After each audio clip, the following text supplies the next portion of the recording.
नमस्कार। Programme 8 PM में एक बार फिर आपका स्वागत है और मैं हूं दर्शपल गुप्ता। आज 13 दिसंबर है। 13 दिसंबर 2001 को पार्लियामेंट पे हमला हुआ था और आज सुबह पार्लियामेंट में जो शहीद हुए थे सभी ने वहां पे श्रद्धांजलि अर्पित की उनको। लेकिन उसके साथ साथ नए पार्लियामेंट में एक बहुत बड़ी चूक हुई है।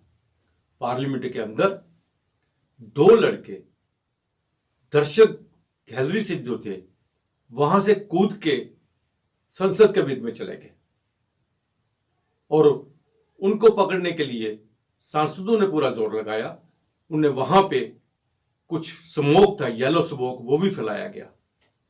उसी समय दो स्टूडेंट्स जो थे बाहर, संसद के बाहर, उन्होंने भी नारे लगाए।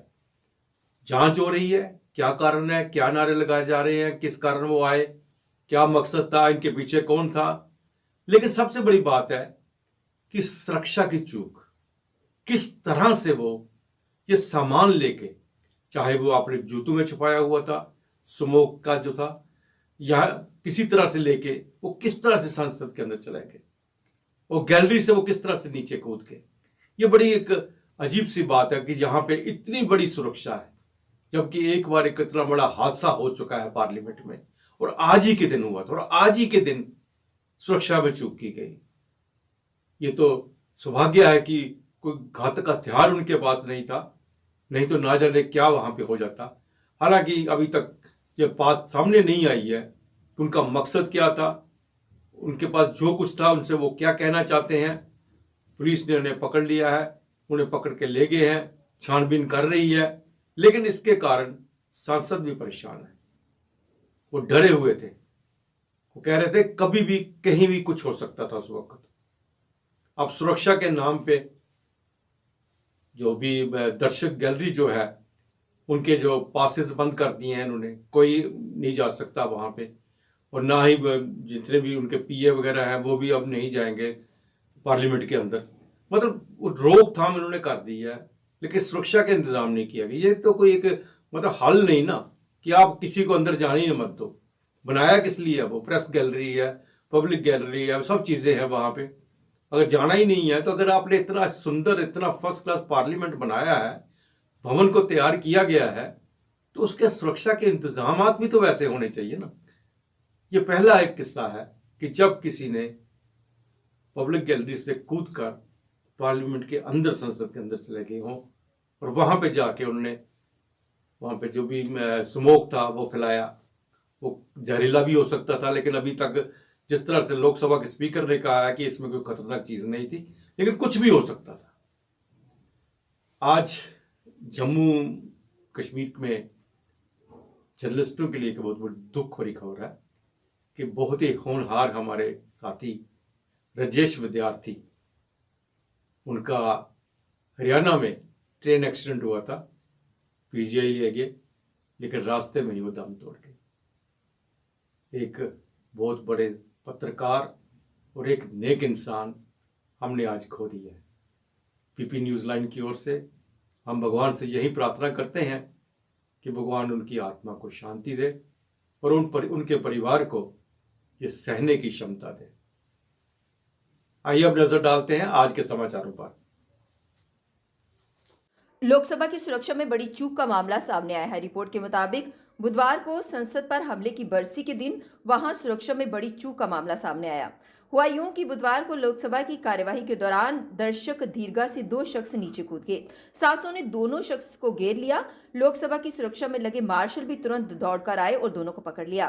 कार्यवाही के दौरान दर्शक दीर्घा से दो शख्स करीब 1 बजे अचानक कूदे। सांसदों और मार्शलों ने दर्शक दीर्घा में घुसे दोनों व्यक्तियों को मिलकर पकड़ लिया। यह घटना बुधवार दोपहर 1:01 पर हुई। लोकसभा में पीठासीन अधिकारी राजेंद्र अग्रवाल शून्यकाल की कार्यवाही को संचालित कर रहे थे।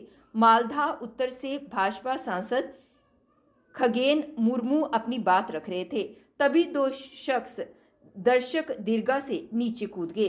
नीले रंग की जैकेट पहना एक युवक सांसदों की सीट पर कूदने लगा। वह लगभग 3 कतार लांघकर आसन की तरफ जाने लगा। अफरा तफरी के माहौल के बीच कुछ सांसदों ने हिम्मत दिखाकर उसे घेर लिया। मार्शल भी दौड़कर आए। तभी उस युवक ने जूते के अंदर से कुछ पदार्थ निकाला। इसके बाद वहां पीले रंग का धुआं उठने लगा। बाद में सांसदों और मार्शलों ने मिलकर दोनों को पकड़ लिया। इसके बाद पीठासीन अधिकारी ने कार्यवाही स्थगित कर दी। बसपा सांसद मलूक नागर ने बताया कि उनकी सीट के बगल में ही अचानक एक युवक दर्शक दीर्घा से कूद पड़ा। इसके तुरंत बाद दूसरा युवक भी वहां से कूदा।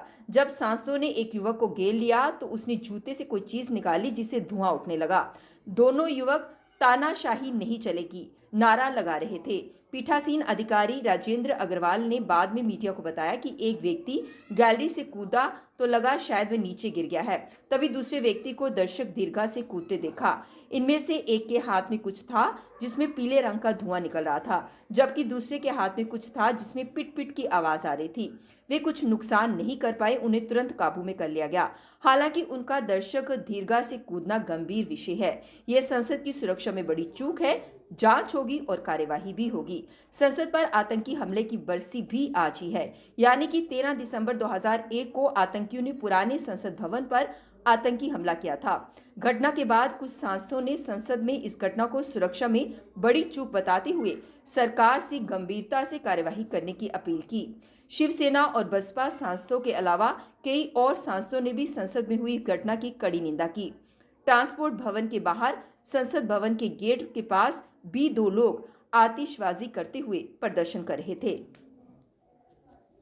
नेशनल कॉन्फ्रेंस के अध्यक्ष एवं सांसद फारूक अब्दुल्ला ने जम्मू कश्मीर को नरक में जाने दो के बयान को स्पष्टीकरण देते हुए भाजपा को कश्मीर को नरक में बदलने का आरोप लगाया। उन्होंने कहा कि भाजपा ने राज्य को 2 केंद्र शासित प्रदेश में बदलकर उसे नरक में धकेला है। फारूक अब्दुल्ला ने कहा कि आप वास्तव में जम्मू कश्मीर को नर्क में ले जा रहे हो। स्वर्ग के लिए कुछ भी नहीं किया जा रहा। मुझे बताओ कि स्वर्ग के लिए क्या किया जा रहा है। हर जगह चुनाव हो रहे हैं। हमारी क्या गलती है कि यहाँ नहीं हो रहे हैं? कौन सा अन्य राज्य? क्या आपने इसे नर्क नहीं बना दिया? आप कहते हैं कि आतंकवाद का खात्मा हो गया, लेकिन क्या ऐसा है? आप यानी कि केंद्र सरकार हमारे दिल नहीं जीत रहे हैं। उन्होंने प्रधानमंत्री मोदी के साथ अपनी पिछली मुलाकात का जिक्र करते हुए कहा कि केंद्र और जम्मू कश्मीर के लोगों के बीच विश्वास कायम करने के लिए केंद्र को कश्मीरियों का दिल जीतने की कोशिश करनी चाहिए। उन्होंने कहा कि मैंने पीएम से साफ कहा कि आप हम पर भरोसा नहीं करते और हम आप पर भरोसा नहीं करते, तो हम वह भरोसा कैसे बनाएं? पीएम ने जवाब दिया कि दिल की दूरी और दिल्ली की दूरी को दूर करना है, लेकिन ये दूरी है, आज तक कम हुई क्या? ये हमारी गलती नहीं है। हम खड़े थे और खड़े रहेंगे और अंत तक, जब तक सांस है, हम देश के साथ हैं।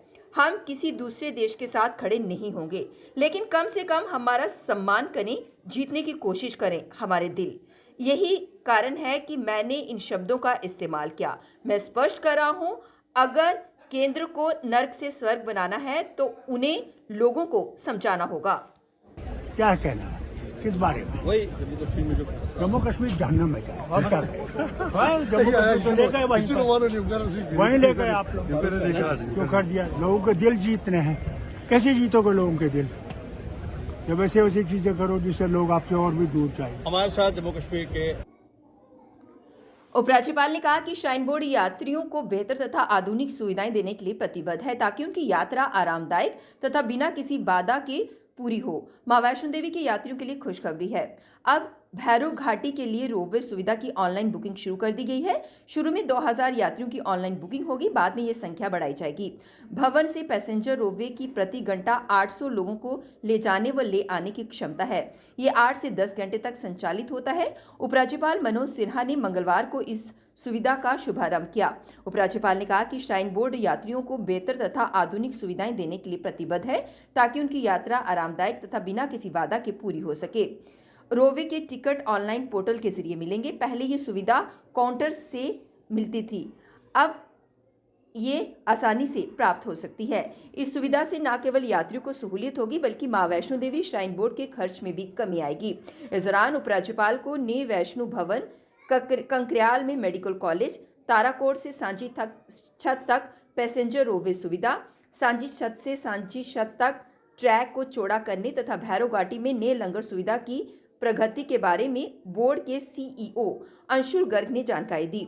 उपराज्यपाल ने श्राइन बोर्ड के पंचांग 2024 तथा डायरी का लोकार्पण किया। आतंक से संबंधित एक मामले में जांच के चलते एसआईए ने कश्मीर घाटी में कई जगह रेड की है। बुधवार सुबह एजेंसी की टीमें अलग अलग स्थानों पर पहुंची। इन जगहों पर पड़ताल अभी भी चल रही है। राज्य जांच एजेंसी ने बुधवार को दक्षिण कश्मीर के अनंतनाग और कुलगाम समेत कई स्थानों पर छापा मारा। बताया जा रहा है कि आतंक से संबंधित एक मामले में जांच के चलते ये कार्यवाही की गई। बुधवार सुबह एजेंसी की टीमें अलग अलग स्थानों पर पहुंची। इन जगहों पर पड़ताल अभी भी चल रही है। वित्त विभाग के प्रधान सचिव संतोष डी विद्या की ओर से जारी एक आदेश में महंगाई भत्ता का नियमित वेतन पा रहे कर्मचारियों को लाभ मिलेगा। मूल वेतन में महंगाई भत्ता के अलावा अन्य कोई विशेष वेतन शामिल नहीं किया जाएगा। जम्मू कश्मीर के सरकारी कर्मचारियों का 4% महंगाई भत्ता बढ़ाया गया है। इससे करीब 4.5 लाख कर्मचारियों को लाभ मिलेगा। मूल वेतन पर महंगाई भत्ता बढ़ाकर अब 46% हो गया है और ये 1 जुलाई 2023 से लागू होगा। कर्मचारियों को 7वें वेतन आयोग की सिफारिशों के आधार पर महंगाई भत्ते का लाभ दिया गया। वित्त विभाग के प्रधान सचिव संतोष डी विद्या की ओर से जारी एक आदेश में महंगाई भत्ते का नियमित वेतन पा रहे कर्मचारियों को इसका लाभ मिलेगा। मूल वेतन में महंगाई भत्ता के अलावा अन्य कोई विशेष वेतन शामिल नहीं किया जाएगा। जुलाई से नवंबर तक के एरियर को 1 जनवरी 2010 से नियुक्त हुए कर्मचारियों के जीपीएफ अकाउंट में भुगतान किया जाएगा, जबकि एनपीएस कर्मचारियों को नकद में भुगतान किया जाएगा। दिसंबर के वेतन में संशोधित महंगाई भत्ता दिया जाएगा। डॉक्टर मोहन यादव ने भोपाल के मोतीलाल नेहरू स्टेडियम में मध्य प्रदेश के मुख्यमंत्री पद की शपथ ली। प्रधानमंत्री नरेंद्र मोदी, केंद्रीय गृह मंत्री अमित शाह और भाजपा अध्यक्ष जेपी नड्डा की उपस्थिति में राजेंद्र शुक्ल और जगदीश देवड़ा को उप मुख्यमंत्री पद की शपथ ली। मध्य प्रदेश के नए मुख्यमंत्री मोहन यादव का नाम चौंकाने वाला था। इसके साथ ही मध्य प्रदेश का सीएम बनने की दौड़ के सभी नाम बाहर हो गए। अब मध्य प्रदेश की कमान मोहन यादव के हाथ में सौंप दी गई है, यानी मध्य प्रदेश में अब शिव का राज नहीं, मोहन का राज हो गया है। मोहन यादव ने अपने राजनीति सफर की शुरुआत छात्र जीवन से की थी। अब वे प्रदेश की सत्ता के शीर्ष पर विराजमान हो गए हैं। आइए उनके बारे में विस्तार से जानते हैं। दरअसल छात्र राजनीति से करियर की शुरुआत करने वाले डॉक्टर मोहन यादव को भाजपा ने बड़ी जिम्मेदारी सौंपी है। अगले 5 साल के लिए डॉक्टर मोहन यादव को जिम्मेदारी सौंपी गई है। इसके अलावा जगदीश देवड़ा और राजेंद्र शुक्ला प्रदेश के नए उप मुख्यमंत्री की जिम्मेदारी संभालेंगे। जम्मू कश्मीर ओबीसी समाज को मुख्य धारा से जोड़ने के लिए ओबीसी समाज ने प्रधानमंत्री श्री नरेंद्र भाई मोदी और भारत सरकार का शुक्रिया अदा किया। उन्होंने कहा कि पिछले 70 साल से उन्हें जो दर्जा नहीं मिला था, अब उन्हें वो उन्हें दर्जा मिला है। इसके लिए उन्होंने प्रेस कॉन्फ्रेंस के माध्यम से अधिक जानकारी भी साझा की। कश्मीर का तरखान हो, चाहे लोहार हो, चाहे कश्मीर का हांजी हो, शिकारे वाला हो, कुम्हार हो, कश्मीर का मोची हो, और उसके साथ साथ नाई समाज हो, तेली समाज हो, बड़े सारे ऐसे समाज हैं जिनको उनके हक से वंचित रहा गया। लेकिन मैं फिर भी धन्यवाद करता हूं सारे समाजों की तरफ से। मोदी सरकार का, कहते हैं मोदी है तो मुमकिन है, और मोदी सरकार ने ये करके दिखाया है। जो मोदी सरकार कहती है वो उन्होंने करके दिखाया है। और इसके साथ साथ इस बिल में कुछ और भी ऐसी कास्ट थी जो पूरे हिंदुस्तान में जिनको ओबीसी का दर्जा दिया जा रहा था, लेकिन जम्मू कश्मीर में उनको ओबीसी का दर्जा नहीं था। चाहे वो आप जाट समाज हो जाए, स्वर्णकार समाज हो, सैनी समाज हो, कश्मीर का बहुत बड़ा चौपान समाज है, लाखों में, जिनकी आबादी लाखों में है, लेकिन अभी तक हमारी जो जम्मू कश्मीर की सरकार थी उनको वो लोग दिखाई नहीं दे रहे थे। जम्मू कश्मीर की जो पुरानी सरकारें कीड़ियों मकोड़ों की तरह ओबीसी समाज को समझते थे। ये दिहाड़ीदार समाज था, सुबह दिहाड़ी करके शाम को खाता था। ये लोगों के पास नहीं जाते थे, लेकिन सरकार ने इनके पास आना चाहिए था कि आप लोग दिहाड़ीदार समाज हो, जो रोज कमा के खाने वाले समाज हो। लेकिन पिछली सरकारों ने कभी नहीं पूछा। चाहे फारूक अब्दुल्ला हो, उमर अब्दुल्ला हो, बड़ी बड़ी बातें करते हैं। राहुल गांधी की बात मैं करता हूं कि राहुल गांधी ने ओबीसी की बड़ी बात की, लेकिन जम्मू कश्मीर की तरफ क्यों नहीं कांग्रेस को दिखाई दिया कि जम्मू कश्मीर जो पूरे एक हिंदुस्तान का हक है, वहां का ओबीसी समाज दूसरी सरकारों को क्यों नहीं दिखाई दिया। आज मैं पुनः मोदी सरकार का धन्यवाद करता हूं अपने सारे समाज की तरफ से, जिन्होंने हमारे समाज के एबीवीपी जम्मू कश्मीर द्वारा प्रेस कॉन्फ्रेंस को संबोधित किया गया, जिसके माध्यम से उन्होंने जानकारी साझा करते हुए कहा कि हर वर्ष राष्ट्रीय अधिवेशन मनाया जाता है एबीवीपी की तरफ से, लेकिन इस बार 75 वर्ष पूरे होने पर ये दिल्ली में 4 दिवसीय किया गया, जो कि 7 तारीख से लेकर 10 तारीख तक हुआ और इसी को लेकर वहां पर 4 प्रस्ताव भी पारित किए गए। इन्हीं 4 प्रस्तावों को लेकर उन्होंने प्रेस कॉन्फ्रेंस के माध्यम से अधिक जानकारी साझा की। अपने भारत को नेतृत्व प्रदान करे, ऐसा आह्वान प्रस्ताव क्रमांक 2।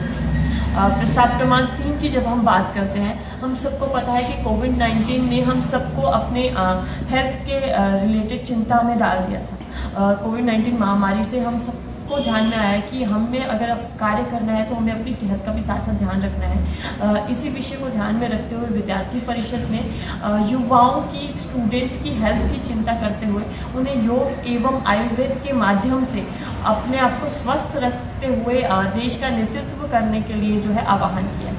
प्रस्ताव क्रमांक 4 की जब हम बात करते हैं, आज पूरे विश्व स्तर पर जो है प्रकृति को लेकर के चिंतन मंथन चल रहा है। प्रकृति को साथ लेकर के किस प्रकार डेवलपमेंट की जाए, ऐसे चिंतन जो है पूरे विश्व स्तर पर चल रहे हैं। परंतु भारत की परंपरा को जब हम देखते हैं, भारत हमेशा से जो है प्रकृति को साथ में लेकर के अपनी प्रगति के लिए जाना गया है और अंतर्राष्ट्रीय मंच पर भारत ने जो है प्रकृति वंदना को लेकर के चिंतन किया है। तो विद्यार्थी परिषद ने SFD के माध्यम से काफ़ी लंबे समय से प्रकृति के साथ सस्टेनेबल डेवलपमेंट के गोल को लेकर के कार्य करना शुरू किया और अभी हम लोगों ने सभी युवाओं से आह्वान किया है कि वो किस प्रकार से प्रकृति के साथ सामंजस्य बिठाते हुए भारत को हम लोग आगे ले जा सकते हैं, ऐसे तमाम विषयों पर कार्य करें और चिंतन करें।